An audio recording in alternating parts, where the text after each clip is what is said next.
अब मेख मार दी उसकी, परमात्मा ने बढ़ाकर उसकी खत्म कर दिया कि नहीं मरेगा। और ये है समर्थ की शक्ति। लेकिन हम सत्संग के अभाव से फिर विचलित हो जाते हैं। उसने अपना फिर जीवन नाश कर लिया मूर्ख ने। वो फिर हमारे गांव में ब्याह गया था, 27 साल का हो रहा था, और हमने उसका खूब याद है ये बातें। तो पुण्यात्माओं, आपका सौभाग्य, आपने ये वचन भी सुनने को मिल रहे हैं न। काल तो आपके कान के छींट भी ना लागने देश ज्ञान की। कोई कितना फंसा रखा है, कोई कितना उलझा रखा है, कोई वैष्णो देवी पर जहाँ बेचारे इतने पहाड़ों पर चढ़ जाते हैं, कोई सालासर जा रहा है, कोई बालाजी जा रहा है, कोई मंदिर मस्जिद गुरुद्वारों में ही अपना भक्ति का आधार बनाकर जा रहा है। ये सब काल के द्वारा भ्रमित कर दिए। अब ये ज्ञान शुरू किया परमात्मा ने, और जो यहाँ आएगा उसका कल्याण अवश्य होगा, और उसके ये सुख अवश्य मिलेंगे उनको।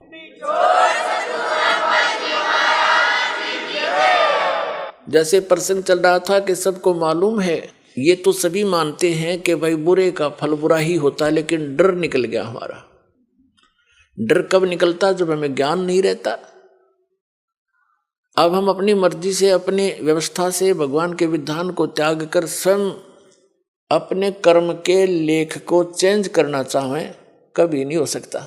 जिस समय कंस ने अपनी बहन देवकी का विवाह श्री वासुदेव जी से किया, श्री कृष्ण जी के माता पिता थे वो, और कंस उनका मामा था, तो उसने बड़े प्यार से अपनी बहन का विवाह किया, और उसको सी ऑफ करने के लिए अपनी नगरी की सीमा तक छोड़कर आते थे। स्वयं रथ को चला रहा था, और दोनों उसके बहनोई और बहन रथ के पीछे बैठे थे।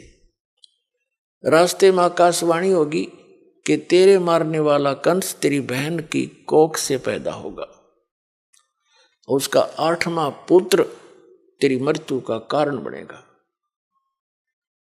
अब देख अकल की कमी है। एक तरफ तो कंस ने वह आकाशवाणी साची मान ली कि 8वां पुत्र होगा तेरी बहन का, वो तेरी मौत उसके हाथों है, ये तो अटल मान ली उसने सच्ची होगी। फिर जो सच्ची मानी तो उसने फिर उसको बदलने के तरीके अपनी सोच से अपनाए, अज्ञानियों की सलाह से। वहीं से रथ को वापस मोड़ लाया और उनको दोनों को मारने लगा। अब अपनी मौत तो इतनी प्यारी, और बहन और दामाद उस बनोई की मौत उसने कुछ भी ना समझी, अकल के हीन ने। तब उन दोनों ने प्रार्थना की कि भाई, उसकी बहन कहने लगी भाई मुझे मारे ना, क्यों बहन भाई का लगाव न्यारा ही होता है। भले ही वो इस बात को सोच रहा था, फिर भी बहन की इस पुकार को पर उसने जोर देना पड़ा। कुछ रजा मालिक की थी कि तू ऐसा कर, हमें मारा मत, हमने यहां नजरबंद कर ले दोनों को, जितनी भी संतान होगी हम तुझे दे देंगे, तो जो चाह वो कर लिए भाई।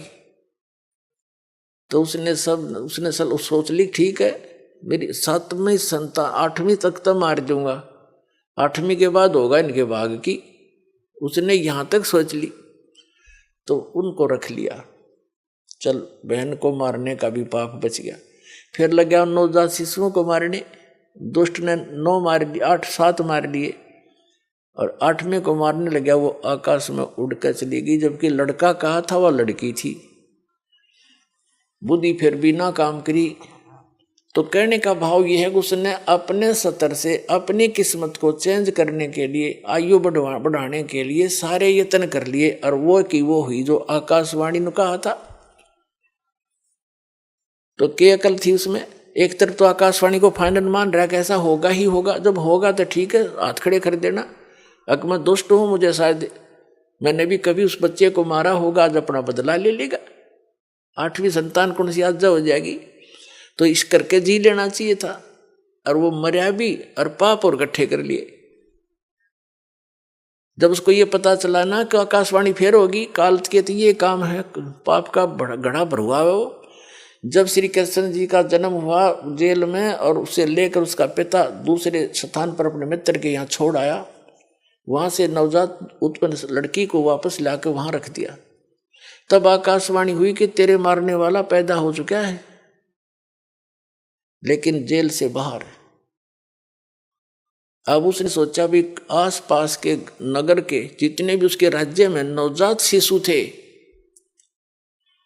1 दिन का, 2 दिन का, 10 दिन का, महीने के, 6 महीने के, साल के, 2 वर्ष के, 5 वर्ष तक के बालकों को सबको मरवा दिया दुष्ट ने, एक अपनी जान बचाने के लिए।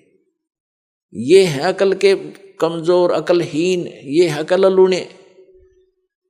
पाप का घड़ा भर लिया और मर के मान्या, मृत्यु हुई जो की तो जो बोला गया था। तो जब तक हम इसका समाधान, जैसे कोई धनी बनने के लिए जब तक इसका अपने किस्मत को बदलने का समाधान हम अपने तरीके से अपनाएंगे, वो हानि ही हानि होगी, लाभ नहीं हो सकता। और उसके चेंज करने की विधि बता रखी है कि मासा घटे न तिल बधाए, विधना लिखे जो लेख, और साचा सतगुरु मेट के ऊपर मार दे मेघ। परम संत की शरण में, कबीर परमात्मा के बच्चे की शरण में आने के बाद फिर ये प्रारब्ध कर्म वो बदल सकता है, सारे इतिहास चेंज कर सकता है। वो समर्थ है। समर्थ किसे कहते हैं फिर?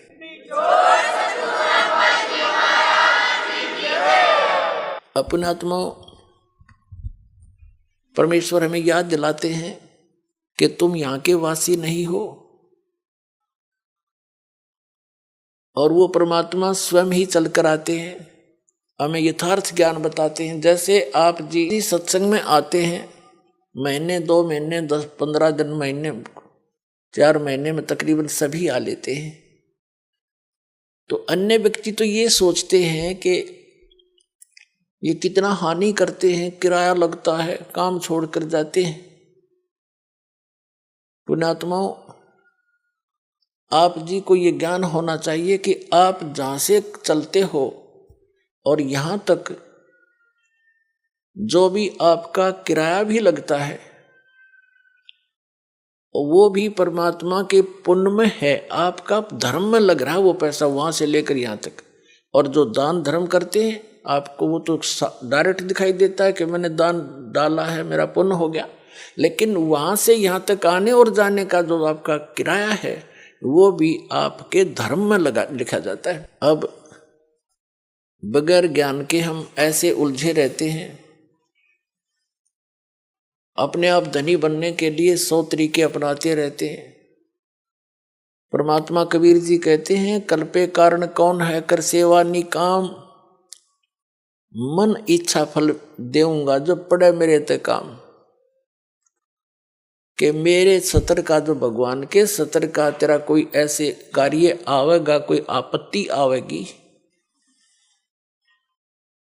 तो फिर कहता है तू चिंता ना करना, तेरा मन इच्छा फल दूंगा तुझे, यदि तू परंतु रहना पड़ेगा तूने मेरी मर्यादा में। भगत की कैसी मर्यादा है? भगत और जगत का आपस में मतभेद सदा से रहा है। इसका कारण क्या है? इसका कारण यह है कि भगत की परंपरा, मर्यादा जगत से भिन्न बन जाती है, और जिन परंपराओं को लेकर वो पहले समाज में चल रहा था, इतने वजन को उठाकर इस भक्ति मार्ग पर प्राणी चल नहीं सकता। जैसे कोई यात्री है, यात्रा कर रहा है, वो पहले ही सोच लेता है आवश्यक वस्तुएं ही लेकर साथ चलूं, अधिक गठड़ी उठाने सफर नहीं कर पाऊंगा, उसको अंडरस्टूड होता है, तो वो ज्यादा नहीं बांधता, एक थैला छोटा सा काख में टांगा, आवश्यक वस्तु डाली और सफर पर चल पड़ता है। जो भक्त बन गया वो परमात्मा के मिलने वाले मार्ग पर चल पड़ा, और जो भक्त नहीं बना वो वही बैठा अपने घर पे, वो उस वस्तु को प्राप्त नहीं कर सकता। तो उसकी मर्यादाएं कुछ अन्य हैं, उनसे हटकर हम अपने सीमित करके इस सफर पर चल सकते। तो इस प्रकार जगत और भगत की आपस में मतभेद बना रहता है कि ये तो ऐसे भी नहीं करते, ये त्योहार भी ना मनाते, ये तो दहेज भी ना देते, ये लेते भी को नहीं, है। तो इस तरह के हम नहीं कर सकते, क्योंकि हमें ज्ञान हो गया कि आज हम किसी से लेते हैं, कल देना पड़ेगा। तो क्यों सिर में दर्द करे फिर देने के लिए? जैसे आज कोई रिश्वत ले रहा है किसी से, 5,000, 10,000, 20,000 ले ली, और वो उसने देनी पड़ेगी फिर उसको आगे चल के अगले जन्मों में। अब परमात्मा आदरणीय गरीबदास साहिब जी कहते हैं, तुमने उस दरगाह का मैल नहीं देखा और धर्मराज के तिल तिल का लेखा। बता, कहते तुम इसलिए गलती करते हो, तुमने वो स्थान ना देखा जहां पर फैसले होते हैं इस भगवान के सत्र के। तुमने उस दरगाह का वो मैल नहीं देखा, धर्मराज के तिल तिल का लेखा। ये बालकों का खेल है। एक तिल यानी एक जरा सी भी कोई आपकी वस्तु है, आपस में वो लेन देन किसी भी जन्म में हो, चाहे 1000 जन्म के बाद हो, आपकी वो पूरी करनी पड़ेगी। आज कोई रिश्वत ले रहा है, अगले जन्म में वो दामाद बनकर लेगा उसका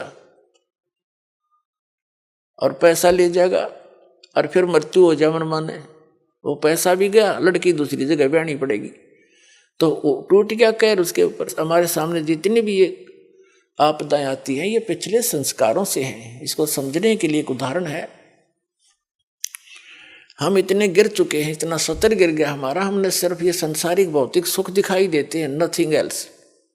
और इनके पाने के लिए, यहाँ की सुखी फोकट महिमा बनाने के लिए हम कुछ भी आगा पीछा नहीं देखते। एक व्यक्ति का विवाह हुआ, एक पुत्र उत्पन्न हुआ, उसकी पत्नी की मृत्यु होगी। उसने दूसरी शादी की, 10-12 वर्ष के बाद दूसरा पुत्र हो गया। वो स्वयं भी मर गया, उसकी पत्नी भी मृत्यु को प्राप्त होगी। अब बड़े लड़के का विवाह हो चुका था, छोटा भी बालक था, 10-12 वर्ष का, 13 वर्ष का। तो क्या हुआ, वो छोटे वाला बीमार पड़ गया। बीमार हो गया तो उन्होंने कुछ थोड़ा बहुत ट्रीटमेंट करवाया। फिर किसी ने बताया कि इसको वहां ले जाओ, हफ्ता 10 दिन वहां रखना पड़ेगा, कितने पैसे लगेंगे, 500 रुपये का खर्चा होगा। उस समय 500 रुपये आज के 5 लाख से भी ज्यादा समझ लो। तो उन्होंने विचार किया कि 500 रुपये वहां लगा देंगे, और फिर इसने ये मृत्यु को तो निकट है, ये मर जा तो बढ़िया, सारी संपत्ति इसकी हमारे नाम आवेगी, काम आवेगी। यानी 10-15 एकड़ जमीन थी उसकी, उसके हिस्से की। उस लालच में उन्होंने केस स्कीम बनाई। एक डॉक्टर से बात करी, वैद्य से, कि वैद्य जी तू ऐसे ऐसे कर दे, ये बीमार तो है ही, किसी को पता भी नहीं चलेगा। वो भी लालच में डूब गया। 500 रुपये उसने 100 रुपये लिया, जैसे भी लिया, और उसको विष दे दिया बच्चे को। वो मर गया। मर गया तो कुछ दिन के बाद वो तो खुशी का ठिकाना नहीं, किसी को पता चला नहीं, रास्ते का रोड़ा भी निकल गया उनके सोच से। फिर बताते हैं कि उनका बच्चा लड़का हो गया 1 वर्ष के बाद। अब खुशी का ठिकाना नहीं, पाला पोसा, उसका विवाह कर दिया। 16 जल्दी विवाह कर देते थे तो 12-13 वर्ष के का, 15-16 वर्ष का जब वो लड़का हो गया, बीमार हो गया, संतान कोई थी नहीं, इतना बीमार हो गया कि अपने पुत्र को उन्होंने जहां भी जिसने बताया, झाड़ फूक करने वाला या कोई वैद्य डॉक्टर, सब जगह ले गए। वो जमीन भी बेच दी, आधे से भी अधिक, और उसको कोई आराम होने का नाम नहीं। एक दिन वो उसका पिता बैठा, लड़का लेटा हुआ चारपाई पर, कति अस्थि पिंजर शेष था। तब उस लड़के ने कहा कि भाई साहब, अपने पिता की तरफ मुंह करके कहा, भाई साहब। अब उसने सोचा तो कति इसकी बुद्धि भी खत्म हो ली, मुझे भाई कहने लग गया। कहा कि भाई साहब मेरी लकड़ियों की व्यवस्था कर ले और एक कफन तैयार कर ले। वो कहता है, बेटा मैं तेरा बाप हूं, मैं तेरा पिता हूं, भाई नहीं हूं। बोला नहीं, तो मेरा भाई है। अरे सुन ले राम कहानी, मैं तेरा वही भाई हूं जिसको तूने विष देकर मारा था। और किस लालच में कि यह संपत्ति तेरे नाम हो जाएगी। यह संपत्ति भी मेरी आली सारी तूने बेच बेच के मेरे ट्रीटमेंट पर लगा दी है। अब केवल तेरा मेरा हिसाब एक कफन और लकड़ियां का रह रहा हो, कर ले त्यार। तब उसकी वह बुद्धि के सक्रिय खुल गए। अगर सचमुच मैंने तो नाश करया, भाई मारा और संपत्ति भी गई। रोन लग गया आंखों में पानी भर के। तो वो लड़का कहने लगा भी रोन दौड़ तो कुछ ना पाखंडी, तो अपनी तैयारी पकड़े। अब उसने उस समय विवेक आया कि भाई ठीक है, जैसा इस नीच ने करया मेरे तो आगे आगी। इबोर तो संतान मेरा हो को नहीं, इकलौता पुत्र था तो मरेगा, मेरा तो वंश नष्ट हो गया। जिसा मुझे मैंने किया ठीक मिला मुझे तो। पर एक बात और बता दे, जो यह तेरी पत्नी है, तेरी मृत्यु के बाद अब इसको जीवित जलाया जाएगा, क्योंकि सती प्रथा थी उसमें। पति मर जाता था तो पत्नी से पहले तो पत्नी को जिंदा जलाया जाता था चिता में, जैसे मुर्दे को फूकते, उसको सती कहते। अब इसका क्या दोष, इसने अब इसको जिंदा जलाया जाएगा। तब उसने बताया कि वो डॉक्टर कहाँ है जिसने मुझे व्यस्त दिया था, वैद्य। उन्होंने बताया कि आपके 2-3 वर्ष के बाद उसकी मृत्यु हो गई थी। तो उस लड़के ने बताया कि ये वही है, ये डॉक्टर मेरी पत्नी। अब यो भी भोग लेगा अपने करे हुए को। तो पुण्यात्माओं, ये भले ही आपने कथा लगती हो, पर विधान है परमात्मा का। यो तुमने उस दरगाह का मैल नहीं देखा और धर्मराज के तिल तिल का लेखा। एक एक पाई पाई का हिसाब होगा वहां पर। तो इस प्रकार हमने परमात्मा पर विश्वास करके, और जो साधना दास बताता इसको करके देखो और फिर लाभ देखिए उस परम पिता के। आपकी किस्मत से न्यारे देने लगेगा अपने, आप सोच भी नहीं सकोगे भगवान, हम तो सुना करते भगवान ऐसा कर देता है, पर और आज हो रहे हैं हमारे साथ। आपके कई दिन में समझ में नहीं आओ यू हुआ कैसे, यू कार्य कदे सोच भी ना सकते, यू तो किसी तरह भी होने का नहीं था, और ऐसे कर देगा आसानी से, आप सोच भी नहीं सकते। और फिर आपका विश्वास और दृढ़ होगा। ऐसे भक्ति में लग जाओ। जैसे परमात्मा ने एक एग्जाम्पल दिया, खुद मालिक ने आके, कुल धनी ने, कबीर भगवान ने, कबीर परमेश्वर काशी में एक धानक बनकर रहा। अब परमात्मा का विधान है कि वो शंभु है, उसकी लीला में लिखा है, वो उसके गुणों में लिखा है। और वो सतलोक से, सचखंड से, जहां भी वो रहता है, हम उसको किसी भी नाम से उस स्थान को पुकारते हैं। अमरलोक कहो, सतलोक कहो, उसको ध्यूलोक कहो, तो वहां से रहता है वो परमात्मा। नर आकार है, राजा के समान वहां बैठा है, सिर पे मुकुट है, सिर पे छत्र है, सफेद वस्त्र है, सफेद कलर है, सफेद ही उसका प्रकाश निकल रहा है उनके शरीर से। करोड़ सूर्य मिला दे, करोड़ चंद्रमा एक रोमकूप की इतनी शोभा है। और वहां सफेद पृथ्वी है, वो सफेद, जैसे यहाँ की पृथ्वी का कितना बालू रेत जैसा रंग है, लाल लाल गेरुआ सा, कहीं पर काली मिट्टी है, तो वहां का सभी मिट्टी बहुत चमकीली है, सफेद है और उपजाऊ गणी है।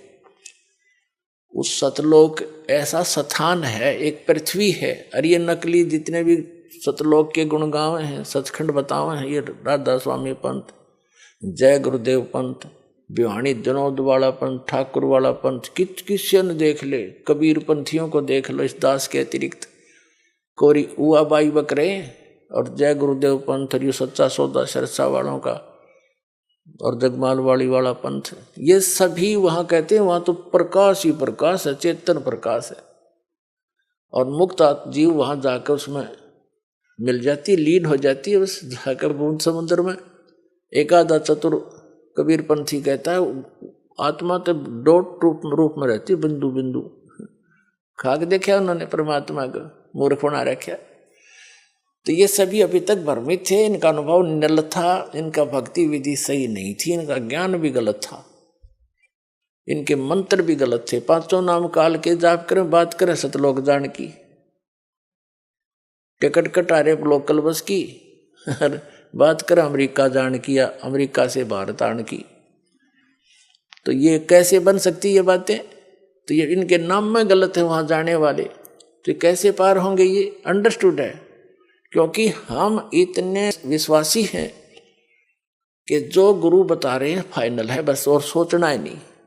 ना सोचो, वो शिवदयाल भूत बन गया, बुक्की में बोला अपनी शिष्या में, सारे तुम बोलोगे, और समझदार है उन्हें सोचना पड़ेगा और कल्याण कराना चाहिए। दास की प्रार्थना है, पाछे बनी सो बनी पीछे, अब शेष तो बच जाओ।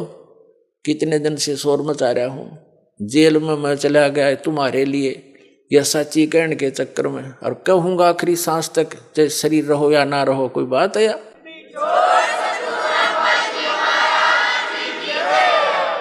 असंग जन्म हो गया हमने धक्के खात्या ने के बिरान माटी, और मुझसे नहीं देखी जाती, क्योंकि दास को वो ज्ञान भगवान ने दे दिया। मुझे कोई दूसरा नजर नहीं आता, पूरी पृथ्वी अपनी सी दिखे है, सब अपने बहन भाई दिखे, क्योंकि हम सतलोक से आए हुए।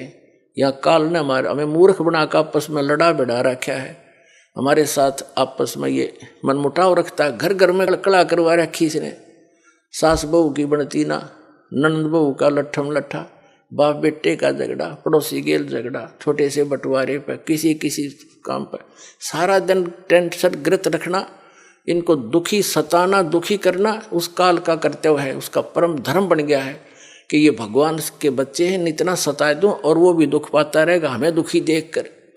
लेकिन परमात्मा के सामने विकल्प यही है कि वो अपना ज्ञान देकर, अपने में आपकी आस्था दृढ़ कर कर सच्ची भक्ति करा के ही आपको यहाँ से ले जा सकता है। और ये ज्ञान ये तभी संभव है जब आप स्वयं शिक्षित होगे।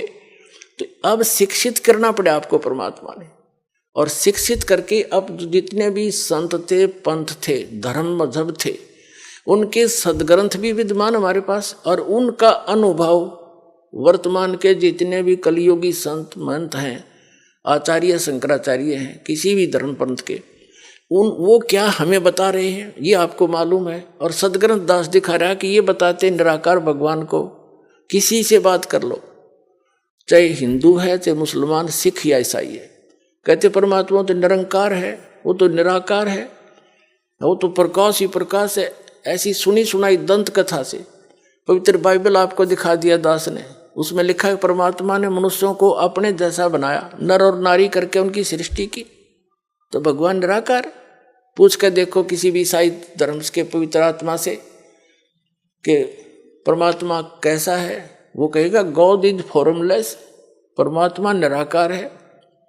तो क्या खाक पड़ा उन्होंने पवित्र बाइबल को? फिर बाइबल को वो फाइनल मानते हैं। तो बाइबल में तो साकार लिखा परमात्मा, मनुष्य दृश्य है। ऐसे ही वेदों के पढ़ने वाले भगवान को निराकार बताते, और वेदों में स्पष्ट लिखा है कि परमात्मा मनुष्य दृश्य है, राजा की तरह बैठा है, वहां से गति करके आता, भक्तों से मिलता है, उपदेश देता है, और कवि की तरह प्रक्रिया करता है, कवियों की तरह जगह जगह जाकर लोकोक्तियों के माध्यम से, दोहों के माध्यम से, शब्दावली के माध्यम से, शब्दों के माध्यम से अपना ज्ञान प्रचार करता, उपदेश देता है। और कुरान शरीफ में लिखा है कि पवित्र बाइबल ने जो समर्थन किया है कि परमात्मा ने 6 दिन में सृष्टि रची, 7वें दिन तख्त पर जा बैठा, और उसमें लिखा है कि उस परमात्मा ने मनुष्यों को अपने जैसा बनाया। वही ज्यों का त्यों 40% विवरण पवित्र बाइबल वाला पवित्र कुरान शरीफ के अंदर विद्यमान है। सूरत फुरकानी 25 में आयत नंबर 52 से 59 तक स्पष्ट किया हुआ है कि वो कबीर नाम का परमात्मा है। और कुरान शरीफ के ज्ञान देने वाला अल्लाह कहता है अपने पैगंबर हजरत मोहम्मद को कि आप इन काफिरों की बातों में मत आना, वो कबीर सुप्रीम पावर है, वो कबीर अल्लाह है, वो सर्वशक्तिमान है, सब कुछ कर सकता है, और इस वही है जिसने सबकी रचना करी, वो अपने बंधों के गुनाहों से खूब परिचित है। वो कबीर परमात्मा आपके पाप भी नाश कर सकता है, आपके कर्म के। वो वही है जिसने 6 दिन में सृष्टि रची, वो कबीर नाम है उसका। और 7वें दिन तख्त पर जा विराजा, उसकी खबर किसी बा खबर से पूछ देखो। जब तख्त पर जा बैठा, निराकार कितना हो गया वो? मुसलमानों को पूछ लो भगवान कैसा अल्लाह, वो तो बेचून है, बेचून मान निराकार। इन पवित्र वेदों को पढ़ने वाले, इनसे पूछ कर देखो, अभी तक आपके पास सबका विधान है, हिंदू धर्म में तो आप जन्मे हो, इनका तो खूब पता आपको। ये भी कहते हो परमात्मा निराकार है, और आपने दास ने उन्हीं के अनुवाद को आपके सरोरू कर दिया। इन अंग्रेजों का कराया हुआ अनुवाद, इंजीनियरों का, इन आर्य समाजियों का आर्य निराकार बताएं, और खुद अनुवाद कर रहे हैं। भगवान राजा के समान देखा जाता है, वहां से गति करके आता है, भक्तों से मिलता है, उपदेश देता है, कवि की तरह घूमता है, और फिर भी निराकार बताओ। सबकी बुद्धि घुमा रखी काल ने। तो पुण्यात्मा, अब रजा हुई है परमात्मा की आपके ऊपर। अब आपकी रुचि बनेगी इन प्रमाणों को देख के, सचमुच सारी बात सच्ची, और वह ऐसी सृष्टि है, वहां सब मुक्त प्राणी ठाठ से रहते हैं। जो सुख आप यहाँ खोज रहे हो वहां मिल जाएगा, और यहाँ तो आप रह ही नहीं सकते, चाहे राष्ट्रपति बन जाओ, और चाहे सारी पृथ्वी पर तू मकान बना ले, 100 कोठी बना ले, ये तेरी है नहीं। मूर्ख बंडा बना रहे तो वहां क्यों ना चल रहे। यहाँ तो जब तक यहाँ रहना है भक्ति कर, जैसा मालिक देता वैसे तो रहे। जो राखे तो ही रहूं, मेरा के चारा, और खाने जाद खरीद हूं गुलाम तुम्हारा। ये परमात्मा, मैं तो आपका दास हो गया। अरदास की चिंता मालिक ने, नौकर की चिंता मालिक ने खूब बनी रहती है। ये दयालु मालिक है हमारा। जो मालिक हमने मान रखे तो कसाई है, ये ब्रह्म ज्योत निरंजन काल, इसको हमने मालिक मान रखा था, ये तो कसाई है, ये तो आपके अपने स्वार्थवश रोके हुए। और जब हम दयाल की शरण में आएंगे तो हमारे सारे दुख दूर हो जाएंगे। तो कबीर साहब वो दयालु मालिक है, उसकी शरण में आगे तो उसको सब पता है, मेरे बच्चे को क्या आवश्यकता है, मेरे नौकर को सब सुविधाएं देता है, क्योंकि उसके अंदर दया होती है। तो हम उसकी शरण में जब आ गए तो हमारी सब समस्याओं का उसको खूब ज्ञान है। हम जो मांगेंगे और आवश्यक होगा वो दाता अवश्य देगा आपको। और हम मांगेंगे बकवाद, क्योंकि भक्ति के मार्ग में चल रहा व्यक्ति को एक पत्थर ठा के सिर पर फिर धरन लगे, उनके कहेंगे मूर्ख। समझदार तो ये कहेंगे क्यों सिर मारे, पत्थर में चल आगे न चलेंगे। तो कहने का भाव ये है कि जो आप अनावश्यक वस्तु मांगोगे, जो आपके ऊपर पत्थर के रूप में होगा और भक्ति में बाधा करेगा इस सफर में, तो दाता वो दे को ना चाहते, क्योंकि आपको आवश्यकता नहीं है उसकी, और हम उसकी आवश्यकता मान रहे क्योंकि हम बालक हैं। तो इस प्रकार पहले दास चाहता है, बुद्धिमान समाज है, बहुत सावधानी से सोचना पड़ेगा आपने। जो किस लिए हम माया इकट्ठी करते हैं, कोठी और कार बनाने के लिए, और बेटा और बेटी के ब्याह में बकवाद करने के लिए, व्यर्थ का खर्चा करने के लिए, और ये बेमतलब के त्योहार चोर बनाकर बम पटाखे बजाकर फंड करने के लिए। तो ये भक्ता के काम नहीं है। ना जाने काल की कर डारे, किस विध ढल जा पासावे, और जिनाते सरते मौत खुड़क दी उनानु केड़ा हंसावे। हमने नोट ऐसे डर के रहना पड़ेगा या ना जाने के बिजली गिर जा। जैसे विवाह करते हैं बच्चों का, उसमें 6 महीने पहले तो चिंता वाले घर वालों ने, बेटी बहनी हो, और लड़के वाले की कभी बराबर खर्च वाले हैं, तो सारा पंगा पा रहे हर तरह का।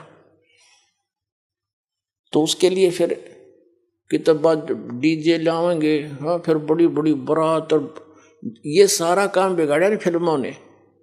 फिल्मों में देखा आपने, कोई सिंपल वे तो ब्याह होता, बकवाद करें सारी, बड़े बड़े राजे महाराजा की तरह आगे पाछे बैंड बाजते चले, तुरु तुरु तुरु करते चले हैं, लंबे चौड़े लैंप लैंप ला के फंड कर रहे। ये ब्याह करो बकवाद, तुम जुलूस तो पहले काट दे बालका का। तो हमने इस विवाह को बहुत सिंपल वे से करना है, कोई विशेष व्यवस्था नहीं करनी। वैसे तो बुद्धिमान व्यक्ति कोशिश तो अभी कर रहे हैं कि भाई हम तो चुन्नी पे ले आए, लड़की को चुन्नी पे लावे, पर ठीक है, वो भी तो ब्याह है, वो कौन सा ब्याह को नहीं हुआ। और ये 36 बकवाद करके गाना और बजाना, घुटी लानी, फंड करना, डीजे नाचना, ये बकवाद तो नहीं करनी। ना दहेज देना, हम दहेज देकर अपनी बेटी को कितने दिन सुखी कर सकते हैं, कुछ सोच कर देखो। कर सकते हो सुखी? बेमतलब का वो बकवाद और भागी निकम्मा बालक है, फिर नो लालच करें जहाँ उसने सतावा लड़की न कोर लिया, वो पीवा घुट्टी रो करते लाओ, बेचारी रो पीट के घर वाले दें, चल बस जाएगा बेटी का। बेटी का बसेगा भगवान ते, और उससे हमने दूर कर रखी। तो वो तो फिर कर्म में बसेंगे जिसे उसके हैं। हम सबसे पहले वो धन देंगे अपनी बेटी को जो कभी खर्च नहीं होगा और हर समय उसका साथ रहेगा, सारी आपदाओं को टालेगा और 2 रोटी समय पर देगा। ऐसे हम अपने बेटे को इस मार्ग पर लगाएंगे। वो अपने पर निर्भर होगा, भगवान पर विश्वासी होगा और ज्ञान होगा कि आज मैं दहेज लूंगा, कल इसका गधा बन कर दूंगा, क्या फायदा लेने का। तुमने उस दरगाह का मैल नहीं देखा और धर्मराज के तिल तिल का लेखा। जब हम जब इस ज्ञान से परिचित हो जाएंगे तभी तो हम वहां सतलोक जा सकेंगे, तब से हमारी इच्छा हटेगी यहाँ से। अब जैसे आपको बार बार हम बताते हैं, जैसे श्रीमद् भगवत गीता अध्याय नंबर 7 के और श्लोक नंबर 4 में कहा है कि अर्जुन उस ज्ञान को तू तत्वदर्शी संतों के पास जाकर समझ। उनको दंडवत प्रणाम करने से, कपट छोड़कर नम्रतापूर्वक प्रसन्न करने से वो तत्वदर्शी संत तुझे उस तत्व ज्ञान का उपदेश करेंगे। वो तत्व ज्ञान है कौन सा? चौथे अध्याय के गीता जी के 32वें श्लोक में कहा है कि अभी तक जो ज्ञान तूने पहले सुना है 31 तक, चौथे अध्याय के 31 मंत्र तक, 25 से लेकर 31 तक, उसमें कोई कैसी क्रिया करता है, कोई कैसी भी कर रहा है, कोई देवता पूज रहा है, कोई स्वाध्याय करता है, जैसे कोई गीता का पाठ कर लेता है, कोई ये सुखमणि साहिब का जाप कर लेता है, कोई वेदों के 5-4 श्लोक याद कर लिए उनको रोज रिपीट कर लेता है, कोई 5 बार की नमाज कर लेता है, और कोई मुंह पर पट्टी बांध कर तीक्ष्ण अहिंसावादी व्रतों को करता है, नंगे पैर घूमता है, और कोई देवताओं की पूजा करता है, कोई योगासन करता है, कोई खड़ा होकर तप करता है, कोई बैठ के करता है। ये सभी अपनी अपनी साधनाओं को मोक्षदायक मानते हैं, जानते हैं, ये सोच रहे हैं हम जो कर रहे हैं सही है। लेकिन चौथे अध्याय के 32वें श्लोक में कहा है कि इस प्रकार की यज्ञों का, धार्मिक अनुष्ठानों की साधना का ज्ञान ब्रह्मणे मुखे यानी सच्चिदानंद घन ब्रह्म की वाणी में जो परमात्मा सतलोक से चलकर आता है, स्वयं ही उपदेश देता है, वो यथार्थ ज्ञान है, वो तत्व ज्ञान है। उसके अंदर विस्तार से कही गई है। यहाँ अनुवाद गीता अनुवादकर्ताओं ने गलत कर रखा अनुवाद। ब्रह्मणे का अर्थ इन्होंने वेद कर दिया। ब्रह्मणे मुखे है, उसमें मूल पाठ में एक शब्द है ब्रह्मणे मुखे, उसका अर्थ कर दिया इन्होंने वेद की वाणी में। पता वेद वाला ज्ञान तो बोल ले रहा था भगवान, यो गीता ज्ञान दाता श्री कृष्ण में प्रवेश करके, वो तो अब इसी ब्रह्मणे का अर्थ 17वें अध्याय के 23वें श्लोक में गीता जी में किया है। ब्रह्मणे माने सच्चिदानंद घन ब्रह्म, यानी वो परम अक्षर ब्रह्म। 8वें अध्याय के, फिर आगे बताएंगे, वो अन्य परमात्मा है, वो समर्थ परमात्मा है, वो ब्रह्मणे मुखे, यानी यहाँ ब्रह्मणे का अर्थ समझो सच्चिदानंद घन ब्रह्म की वाणी में। मुख माने अपने मुख कमल से उच्चारित वाणी में जो ज्ञान है, उसमें ये धार्मिक अनुष्ठानों का की जानकारी विस्तार के साथ कही गई है, वो तत्व ज्ञान है। चौथे अध्याय के 32वें श्लोक का ये निष्कर्ष है कि इस वास्तविक धार्मिक अनुष्ठानों की, यज्ञों की वास्तविक जानकारी सच्चिदानंद घन ब्रह्म ने अपने मुख कमल से बोला है उस वाणी में, यानी कबीर वाणी में विस्तार के साथ कहे गए हैं। और उनको कर्म जान, यानी वो काम करते करते कर्म योगी होकर के उनको पूरा किया जाता है, और उसको जानने के बाद तो सभी कर्मों से मुक्त हो जाएगा, सभी पापों से। और वो ज्ञान, वो तत्व ज्ञान है। चौथे अध्याय के 34वें श्लोक में कहा कि उस तत्व ज्ञान को तू तत्वदर्शी संतों के पास जाकर समझो। इससे सिद्ध है कि गीता ज्ञान दाता भी उस ज्ञान से अपरिचित है, नहीं तो लिख देता एक अध्याय और बना देता, ये हो गए तत्व ज्ञान। तो वो तत्वदर्शी संत कौन है? ये दास साध वर्तमान में, ये सत्कर मान लियो, थारे दच्चा चाहे ना दच।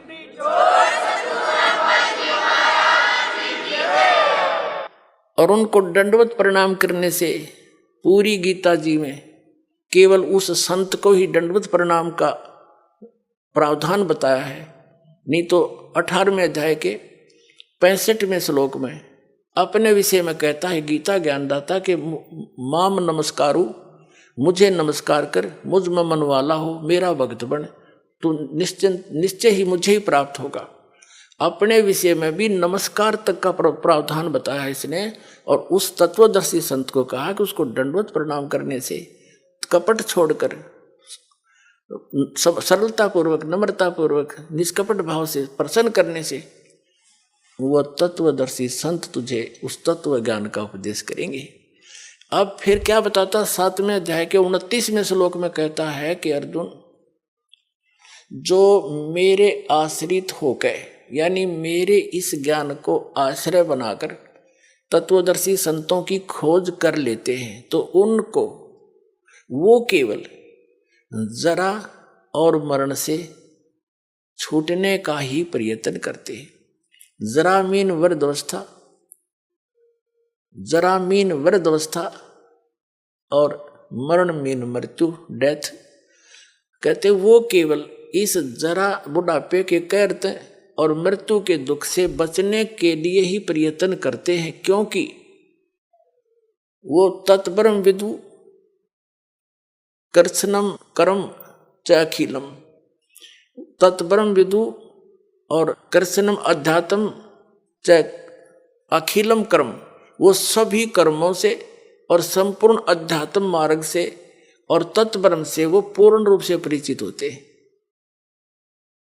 और वही केवल जरा और मरण से छूटने का प्रयत्न करते। इसका सीधा सा अर्थ है कि जो साधक संसार की अन्य किसी वस्तु की इच्छा मन में नहीं लेकर के केवल अपने कल्याणार्थ यानी जरा और मरण से छूटने का जो प्रयत्न कर रहे हैं, तत्ब्रह्म विदु उस परमात्मा को जानते हैं, जान चुके हैं तत्ब्रह्म को,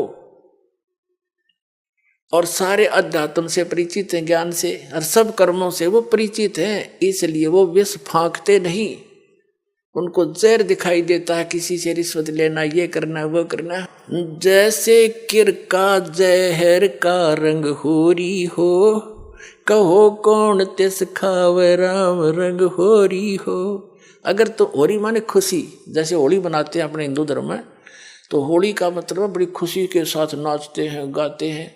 कहते हैं यह तो है नकली होली, असल खुशी तो उनको होगी जो परम पिता परमात्मा कबीर जी की शरण में आकर विधिवत भक्ति करेंगे, सारे सुख रहेंगे, कदे आनी ना हुए। कहते समर्थ का शरणाग हो रंग होरी हो, कदे न हो ऐ काज राम रंग होरी हो। अब क्या बताते हैं कि जैसे किर का जहर का रंग होरी हो, कहो कौन तिस खावे राम रंग होरी हो। जिसने परमात्मा की शरण में रहना है और राम रंग की होली खेलनी है, यानी सदा सुखी रहना यहाँ भी और सतलोक जाकर, तो वो जैसे किर का जहर का कहीं पर विष का कण गिरा हो छोटा सा भी, और आपको पता है कि ये विष है, उस अधिक तो दूर की बात है, विष को खाना उस कण को भी नहीं खाएगा, उठाएगा वहां से और ऐसी जगह पृथ्वी में दबा कर आएगा किसी के ओर का हाथ ना लग जा, और हाथ धोएगा मिट्टी से, कदे इसका अंश मेरा ना छू जा किता है। तो कहते हैं जब आप पूरे अध्यात्म मार्ग से और सभी कर्मों से परिचित हो जाओगे, फिर आपको रिश्वत लेना, चोरी जारी ठगी डाके डालना और दहेज लेना और देना दोनों जहर दिखाई देगा। फिर कहते हैं जैसे किर का जहर का, अभी आपको उदाहरण दिया, उसने कैसा जुल्म किया, अपना भाई मार दिया, किस लालच में, अगर यह सारी जमीन मेरा रह जाएगी, वह जमीन रही नहीं, संतान कुलनाश हो गया और पाप धरे रह गए न्यो के न्यो। तो ये सचकर मान लिए, कोई वैसे सिंपल एग्जाम्पल मात्र नहीं है, ये गॉड गिवन ज्ञान है, उसके कबीर परमात्मा का बताया हुआ, आंखों देखा उन महापुरुषों का बताया। ये कोई डूम बाट के गीत ना समझना। बहुत युगों से आप दुख पा रहे हो और इसी काल के झंझट में उलझ पुलझ कर यही मर जाते हो। तो क्या बताते हैं, जैसे कर का जहर का एक भी किसी का पाई भी लेना, बिल्कुल आपको विष दिखाई देगा। फिर कौन खाओगा उस विष को, कि तुमने उस दरगाह का मैल नहीं देखा और धर्मराज के तिल तिल का देखा। हर पाई पाई का हिसाब होगा वहां पर।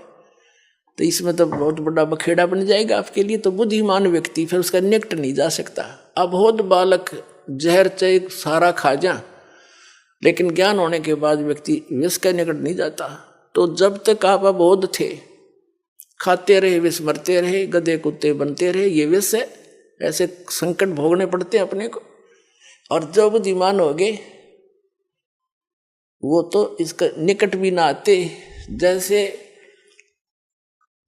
भक्ति के मार्ग में बहुत ही सीमित सामान लेकर चलना चाहिए। ये परमात्मा स्वयं आकर के भक्ति दृढ़ करते हैं कबीर परमेश्वर जी। एक समय ये कहीं प्रकट हो गए थे, वहां रह रहे थे एक संत रूप में। उनके शिष्य हुए एक रंका, एक बंका, एक उनकी लड़की थी, उसका नाम था वंका। और उसी समय उन्हीं के पैरल हुए श्री नामदेव जी, जो छिपा जाति में उनका जन्म था, बड़े महापुरुष हुए। तो पुण्यात्माओं, जैसे हम अन्य संतों के चमत्कार देखकर, उनसे हुई कुछ आध्यात्मिक लीलाओं को देखकर हम उनको परम संत मानकर वहीं तक सीमित हो गए, फिर उनकी समाधि पूजन लग गए यादगारों को। अब वो संत बचपन से ऐसे लीला होती थी उनसे, और उनके इतिहास में लिखा है कि छोटे ही बचपन में से ही उनके ऐसे ऐसे भगवान की तरफ से बहुत से उनके बेनिफिट मिले। तो वो पिछले जन्म के पुण्यकर्मी प्राणी थे, पार हुए नहीं, वो फिर दोबारा आगे जन्म लेकर। तो उनकी बचपन से ही वो भक्ति की जो चमत्कार थी, वो चिंगारियां फट रही थी। कुछ दिन में डिस्चार्ज हो जाती, खत्म हो जाती वो, कुछ दिनों के बाद फिर वो चले जाते ऐसे ही अपना कर्म बिगाड़ कर। उन्हीं में से ये एक नामदेव जी थे। बचपन से ही उनकी पिछले संस्कारों से, पुण्यों से बहुत से ऐसे लाभ हुए। एक बार विठल भगवान की पूजा करते हैं महाराष्ट्र के अंदर। तो विठल भगवान की एक मूर्ति बना रखी होती है, विष्णु है विठल, वैसे विष्णु को विठल मानते हैं, विठल विष्णु जी के अवतार थे।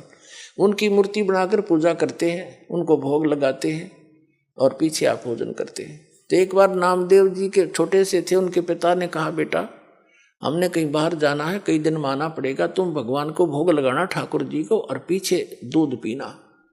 पहले भगवान को भोग लगाना ठाकुर जी को, विठल जी को, और फिर पीछे ग्रहण करना, अन्यथा पाप लगेगा। बच्चे का बहुत जल्दी असर होता है इन बातों का। माता पिता चले गए, पहले ऐसे पैदल जाते थे, पैदल आते थे, 3 दिन जाने में, 1 दिन वहां रुक के 3 दिन आने में लग गए, जैसे भी 1 हफ्ते में आए। अगले दिन नामदेव जी ने नहा धोकर दूध का कटोरा भर के और विठल भगवान की मूर्ति का आगे रख के, जैसे माता पिता करते थे, पर्दा लगा के खड़ा हो गया, भगवान भोग लगा लो, भगवान भोग लगा लो। थोड़ी देर में पर्दा उठाया, जो का दो रखा कटोरा, नहीं दूध लगाया, नहीं पिया। अब उसके माता पिता क्या करते थे कि कटोरा रख के ऐसे करते थे, विठल भगवान दूध पी लो, पर्दा लगा देते थे। एक आली सी में मूर्ति रखी थी, उसका पर्दा ला रखा था, और थोड़ी देर में उठा के अपने आप सारे दूध में मिला के और पी लेते थे। और बच्चे को इन्हों पता नहीं था कि विठल जी दूध ना पीते, उन्हें सोचेगा जी घूंट भर लेते होंगे भगवान, तभी माता पिता लाते हैं। उन्हें देखा भगवान ने तो दूध ना पिया, उस दिन भी फिर खुद भी रोटी ना खाई। भगवान आप भोग नहीं लगाओगे तो मैं भी नहीं खाऊंगा, आदेश है मेरे पिताजी का। अगले दिन फिर रख दिया दूसरा भर के, उस दिन भी ना पिया, रोटी नामदेव जी ने भी नहीं खाई। अब तीसरा दिन निकला, बालक मरण हो गया। अब वो समर्थ परमात्मा, यानी उसके पिछले पुण्यों से ऐसे लीला होती है। आए दाता उस विठल वाली मूर्ति का आगे बैठ गए, छोटे से बन के, और नामदेव ने कहा, भगवान जब तक भोग नहीं लगा लोगे तेरा दास टूक टूक ना तोड़े, मरूं चाहे जीऊं, मैं तो बेशक मर जाऊं। तभी आस्था देखी भगत की, भगवान ना आके और दूध पी गया, चढ़ चढ़ पूरा कटोरा पी गए। नामदेव कूदता फिरे, आज राजी हुए मेरे भगवान। नामदेव जी की खुशी का ठिकाना नहीं, आप भी दूध पिया, छक्कर रोटी खाई, अकाद प्रसन्न हो गए मेरे भगवान, मेरे से कोई रोटी बन गई थी। अब रोज पीवे, रोज दर्दे दूध सामने पीवे गट गट, और फिर मूर्ति सी दिखे।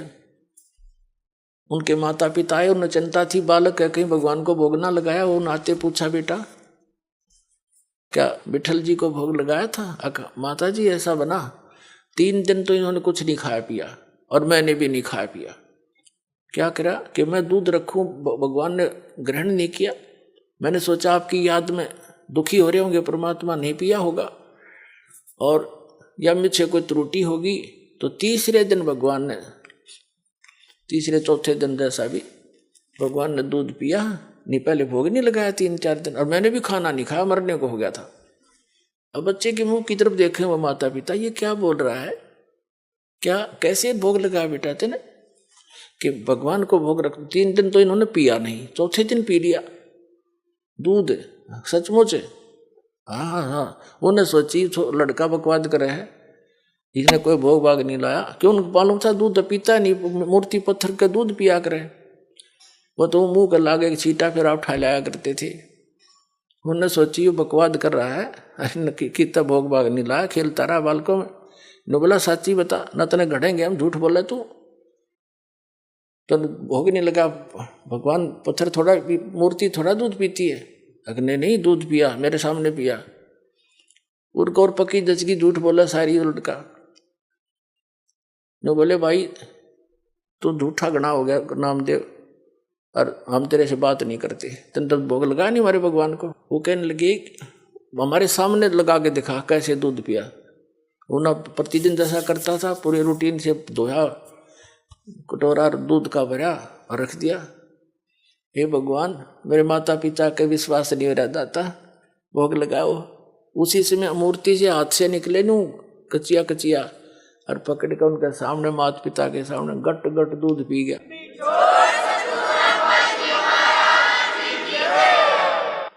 तब उसके माता पिता ने सारे गांव में बता दी, नगर में, कि विठल जी ने दूध पिया मेरे बेटे से, दूध पिया मेरे बेटे से। ये और गांव का जच्चे ना वो लागे कहने बकवाद करता है, पाखंड करता है, तो है झूठा कपटी, क्यों पाखंड फैला रहा है।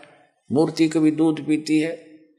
पंचायत होगी, चौपाड़ में बुला लिया नामदेव भी, उसका लड़का भी। पंचों ने फैसला किया कि हमारे सामने दूध पिलाओ भाई, जब मानेंगे ना तुम्हें देश निकाल, गांव से निकालेंगे तुमको। तुम पाखंड फैलाते हो, अपने घर पर लोगों का चढ़ा चढ़वाने के लिए भ्रमित कर रहे हो, वहां बुलाने लग जाओगे कुछ दिनों में। अब समस्या आ गई, नामदेव भी बुला लिया। बैठ के नामदेव का पिता बैठ गया साथ में, नामदेव बैठा और कहा भाई क्यों बच्चा भोग लगा, भगवान ने, विठल जी ने दूध पिया था? कहाँ जी पिया। अब ये रखी है मूर्ति अलग से सुथरी स्थान पर बनाकर सटेज सी रख रखी थी कि यहाँ पे ला के दिखा दे, ये दूध रखा। वो अपना जैसे भी नहा धो के आया था, हाथ धोकर रखा कि हे विठल महाराज, दूध भोग लगाओ मेरे दाता, मेरे माता पिता संकट के अंदर है, दया करो मेरे मालिक। उसी समय पंचों के सामने हाथ निकले मूर्ति से और गट गट दूध पी लिया। सारे देखे खड़े खड़े।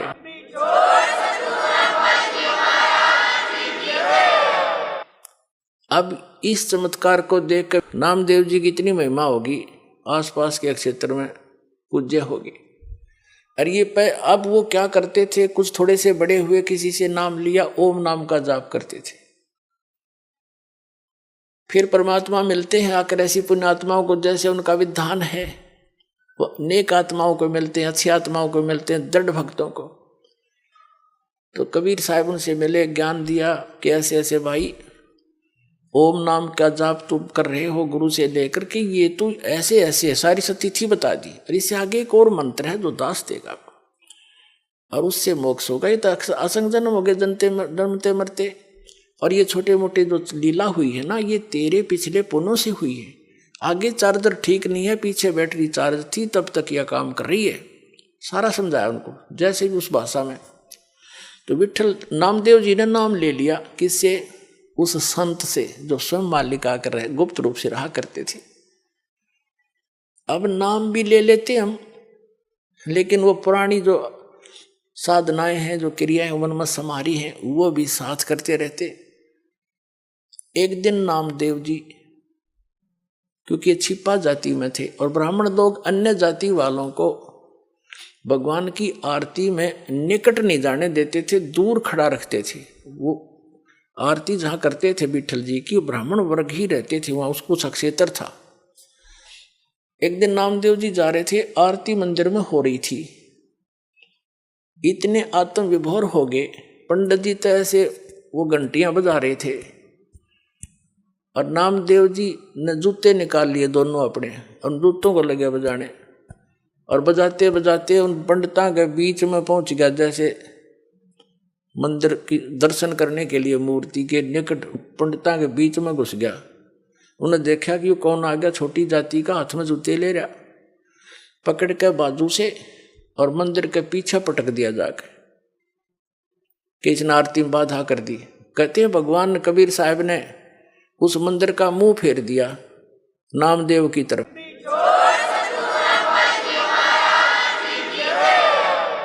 और पंडित जी पीछे घंटी पीटने खड़े खड़े पछला काने, तो नामदेव जी उठकर आगे। अगले दिन वो उनसे मिला, अपने गुरु बहनों से, भाई से, रंका, बंका और वंका। तो घर पे पहुंचा, वहां आते जाते रहते थे। घर पे गया तो अकेली लड़की थी वंका, माता पिता कहीं बाहर गए हुए थे। वो लड़की कुछ पट्टी तैयार करे थी, जैसे किसी के चोट लाग जाए उसके जैसा भी देसी इलाज, कोई कूट छेद के जड़ी बूटी। नामदेव जी ने पूछा, बहन किसको क्या हो गया, आप क्या बना रही हो? अपने आत्मा भगत जो होते हैं वो भगत वाली भाषा बोला करते हैं। और लड़की बोली, भाई नामदेव तू चल रहा है बनमुखी, अपने हिसाब से चलता है भाई, तू आगा पीछा नहीं देखता, तेने क्या जरूरत थी वहां मंदिर उन पंडितों के बीच में जाकर खसण की है? गुरु जी की बेइज्जती कराना चाहता था तू। जब तेरी बेइज्जती देखीगी नहीं गुरु जी पे, और गुरुदेव ने जो तेरा मंदिर घुमाया है ना, उसके कारण गुरुदेव का चोट लग गया हाथ के, और उसके लिए पट्टी तैयार करो। नामदेव कुछ सोच ले भाई, ना दुखी कराया करे। नामदेव ने सोचा, गुरु जी दिखे भी कोई ना वहां पर, और मंदिर घूम गया, उसने वहम हो गया था कि मेरी भक्ति ने कर दिया यूं काम। उसकी फड़क निकालनी थी, वो भ्रम निवारण करना था दाता ने। अब उसने सोचा, बहन सचमुच एक और मैं बालक हूँ, मूर्ख हूँ, पट्टी ले जा रही हूँ, चल मेरे साथ। वो दोनों गए। गुरुजी का चोट लाग रही हथेलियां पे, और लड़की ने मैलम लाकर पट्टी बांधी, चरणा में पड़ गया, रोन लग गया। ने बोला, भगवान मेरे से गलती होगी, माफ करते हो, आगे से ऐसी गलती नहीं करूँगा। बोला, कहा बेटा, जब मैंने मार्ग बता रखा, वो मंदिर में टिंडे लेने गया था तू, जो भक्ति मैंने बता रखी, इस विधि से तेरा कल्याण होगा, वहाँ किस लिए गया था? तुम मानते हो नहीं, मनमुखी चलते हो, इसलिए मार खाते हो। तो उसके बाद उसकी वह दृढ़ता बढ़ गई, सचमुच। लेकिन वो तो मालिक थे। वो जैसे आजकल परंपरा चल गई है कि गुरु ही भगवान होता है, गुरु भगवान नहीं होता। वो तो भगवान ना आए थे सीधे गुरु बन के, और अपनी भक्ति की सतिथि बना के रखनी थी। काल नो सोचा है नकली संत, नकली पंथ बना के, नकली नाम जाप करा के इनकी भगवान से आस्था हटा दूं। जो साधना ये करेंगे उससे लाभ तो होना नहीं, आपत्ति नो की नो पड़ेंगी आके, तो कुछ दिन में भक्ति छोड़ देंगे। और परमात्मा सोच क्रियाएं करता है, आप भी आते हैं, कोई एक आधा संत भी भेज देते हैं, तो अधिकतर स्वयं ही आए हैं मालिक ने, और स्वयं ही वो काम करा जो भगवान किया करते। तो वो तो भगवान और गुरु, वो तो वन, ऑल इन वन थे, वो तो सब कुछ थे दाता। लेकिन अन्य जो गुरु है वो गुरु है, और भगवान अन्य है। गुरु परमात्मा का पुजारी होता है, और उससे मिलाने वाला मीडिया होता है। गुरु भगवान नहीं होता, भगवान तो भगवान ही होता है। लेकिन उस परमात्मा को पाने के लिए एक विधि बताई है परमात्मा ने, कि अपने गुरु को आप एज ए गॉड ट्रीट करना, उससे भगवान की तरह व्यवहार करना, ताकि जब तुम यहां से जाओगे इसी रूप में आगे भगवान परीक्षार्थ बैठेगा। और यहां जैसा व्यवहार आप कर रहे हो, जैसे विचार अपने गुरुजी के प्रति रखते हो, वो वहां भी होंगे। तो वहां जैसी आपकी व्यवहार विचार त्रुटि युक्त होंगे, तो वहां से आपको रिजेक्ट कर दिया जाएगा, फिर वापस गिर जाओगे। तो इसलिए परमात्मा कहते हैं, गुरु मानुष कर जानते ते नरकइये अंध, महादुखी संसार में आज्ञा काल के फंद। गुरु गोविंद कर जानियो, रहियो बचन समाए, और मिले ते दंडवत बंदगी, नहीं पल पल ध्यान लगावे। अब कहने का भाव क्या है कि जैसे ये दास है, इस दास के स्थान पर भगवान आ सकते थे, वो आ जाएं, और आप उनको खोज रहे हो, भगवान अब यहां आ जाए। वो भगवान आपका कैसा व्यवहार होगा, जैसा इस दास के प्रति आपका है। अब उस परमात्मा के प्रति जो आपका भाव बनेगा, और वो भाव इस दास के प्रति नहीं है, तो वहां भी नहीं बनेगा आपका फिर उसके प्रति। अब जैसे परमात्मा यहाँ आ जाए आपको, जिसकी आप खोज कर रहे हो, तो किस प्रकार लपटोगे उसके चरणों में, रोगे, मुंह की तरफ देखोगे, 100 बार शुक्र मनाओगे, भगवान बड़े भाग जाएंगे, दर्शन होगे। जिस भगवान को हम खोज रहे हैं, और वो आज इस दास के स्थान पर होता, वो तो हजारों बार हुए हैं, रहे हैं दाता, हम नहीं समझ सके। उसको जन साधारण एक भक्त संत समझ कर हमने उनसे डील किया। आप जो व्यवहार मेरे से कर रहे हो वैसा उसके साथ करोगे, तो परमात्मा वहां जब जाएगा, तो यहाँ ये सोचकर हमने गुरुदेव से डील करना चाहिए कि मान लियो भगवान बैठे हमारे सामने, भगवान के सामने कपट से बात नहीं की जा सकती। जो वचन, जो आदेश देव श्रोधार्य होना चाहिए, अपनी नहीं चलानी चाहिए, क्योंकि वो आपके हितैषी हैं, आपका बुरा नहीं चाहते, केवल भले के लिए आपको आदेश देंगे, ऐसा नहीं करना, ऐसा नहीं करना, केवल ऐसा ही करना। तो ये तुम वचन मानोगे तो भगत बनोगे और आपका कल्याण होगा। यह कहते मुख पर वचन करे पर माना, और घर पर जाकर करे विज्ञाना। मुख पर तो गुरु जी की बात मान ले, हाँ जी, और घर जाकर न सोचो ना, नो थोड़ा ऐसे थोड़ा करना है, बताइए मर्यादा कैसे छोड़ेंगे, तो फिर के खाक से सो तुम। जो गुरु वचन पर डट गए कट गए फंद 84 के, भाई जो गुरु वचन पर डट गए कट गए फंद 84। तो गुरु, वो तो गुरु रूप में आए थे मालिक ही, लेकिन दास गुरु रूप में मालिक नहीं, उस मालिक का दास समझो। लेकिन गुरु को भगवान के तुल्य मानने से आपकी समस्या हल होगी, नहीं तो होए को नहीं। जैसे एक मैथमेटिक्स का, एक गणित का प्रश्न होता है ऋण का, उसमें मूलधन ज्ञात करना होता है, तो मूलधन तो होता करोड़ों रुपए में, अरबों में। उस अरबों करोड़ों वाले मूलधन को प्राप्त करने के लिए मानना पड़ता है, मान लीजिए मूलधन 100 रुपये। वो मूलधन 100 रुपये होता नहीं, लेकिन उसको मूलधन मानने बिना वो करोड़ों अरबों वाला मूलधन आपको मिल नहीं सकता। तो जो परमात्मा है वो तो परमात्मा है, वो तो समर्थ है, लेकिन उस समर्थ को पाने के लिए इस दास को आपने मानना पड़ेगा मूलधन, यानी गुरु मान ले भगवान।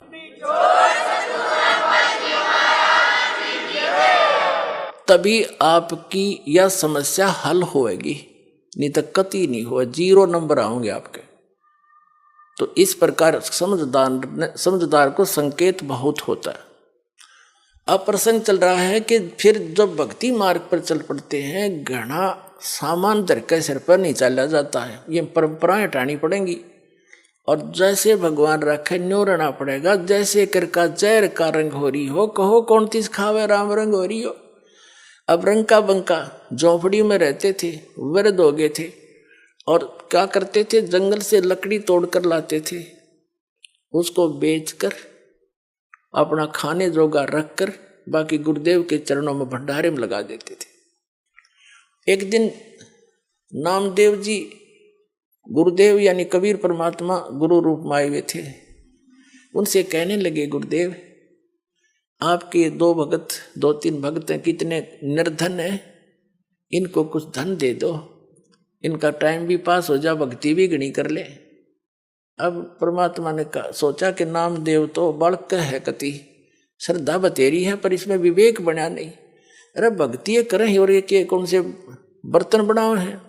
वहाँ से लकड़ी तोड़ी, वहाँ तक लकड़ी तोड़ने जाते हैं तो मंत्र करते जाते हैं, लकड़ी तोड़ के सिर पर धरी मंत्र करते आते हैं।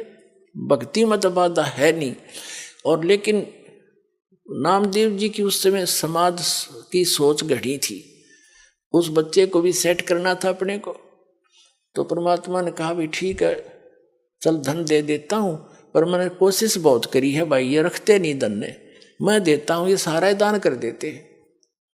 ने बोला जी ना दान दो, पैसे दो, बोला ये लेते नहीं और ना मांगते कभी मेरे तक। पर रामदेव ने कहा जी आप तो बिन मांगे भी दे देते हो। अक भाई दे तो दूंगा पर ये लेते नहीं मेरे से। अब नामदेव जी के या गला उतरे नहीं कि भाई इतने दुखी हो रहे, क्यों ना लेंगे पैसा, तो ले ही लेंगे ये। कबीर साहब बोले, परमात्मा बोले गुरुदेव रूप में कि अच्छा भाई आज इनको वो पैसे देते हैं।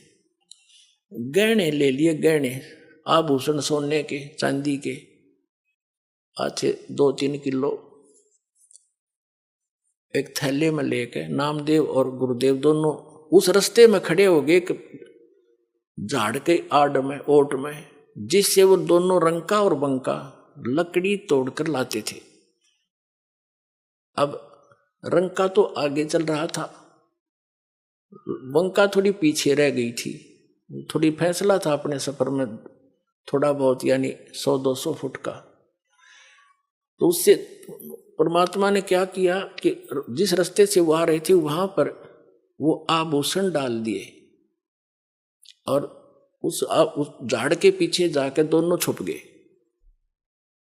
अब आगे आ रहा था रंका, उसने देखा गहने पड़े हैं, और औरत जो है गहनों को देखकर लालच में आ जाती है, कहीं बंका अपने कर्म ना बिगाड़ ले। उसने पैर के साथ उस पर मिट्टी डालनी शुरू कर दी, सिर पर लकड़ी थी, पैर से रेता डालना शुरू कर दिया। अब बंका ने देखा मेरे पति रुक कैसे गए, कोई पैर में क्या हो गया इनको। उन्हें ध्यान से देखा ये तो आभूषणों पर मिट्टी डाल रहा है। वह भी समझ गई इस बात ने। वो कहने लगी कि चलो चलो आगे, क्यों मिट्टी पर मिट्टी डाल रहे हो, आगे चलो। अब दोनों छोड़कर आगे चले गए अपना। तो परमात्मा बोले नामदेव देख लिया तने, ना लेते मैं क्या करूं भाई। अपने आत्माओं एक दिन क्या हुआ, सत्संग चल रहा था, गुरुदेव सत्संग फरमा रहे थे और रंका और बंका दोनों पति पत्नी सत्संग में विद्यमान थे, चर्चा चल रही थी। अकेली लड़की घर पे थी,